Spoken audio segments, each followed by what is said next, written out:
అందరికీ నమస్కారం అండి. Thank you very much. పేరు పేరున అందరికీ అభినందనలు, కృతజ్ఞతలు తెలియజేస్తూ, సో థ్యాంక్ యూ మీట్ అనగానే నేను రాత్రి రావడం, దిల్రాజు భయ్య మన ఫంక్షన్లు ఇంతకుముందు చేసిన ఫంక్షన్లు మిస్ అయ్యారు. ఆయన వస్తే ఎందుకంటే ఉండండి సార్, ఇండస్ట్రీ బాగుండాలని కోరుకునే మనిషి, ప్రతి ఒక్కరి అందరి గురించి ఆలోచిస్తూ ఉంటారు. మంచి సినిమా చేస్తే కంగ్రాచులేట్ చేస్తూ ఉంటారు.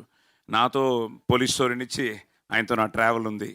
సో అలాంటిది ఈరోజు ఈ థ్యాంక్స్ మీటింగ్ ఆయన రావడం, ఆయన చేతుల మీదుగా, ఎందుకంటే షీల్డ్స్ తీసుకోవడం అన్నది ఆ రోజుల్లో మా నాన్నగారి దగ్గర నుంచి చూసేవాడిని. 100 days ఆడితే నాకు షీల్డ్ వస్తుందా రాదా అని నాన్నగారు.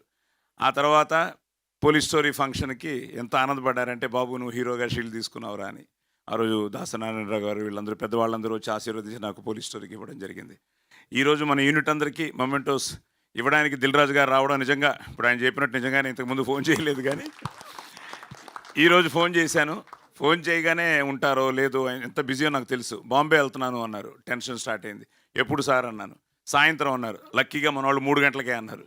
సార్ 3 గంటలకే సార్, మీరు వచ్చి షీల్డ్స్ ఇచ్చి ఒక బాబుని ఆశీర్వదించి టీంని అభినందించి మీరు బాంబే వెళ్ళండి సార్ అడగగానే వచ్చినందుకు ఫస్ట్ మనం అందరం కలిసి దిల్రాజు గారికి పెద్ద థ్యాంక్స్ చెప్తూ ఆయనకి సార్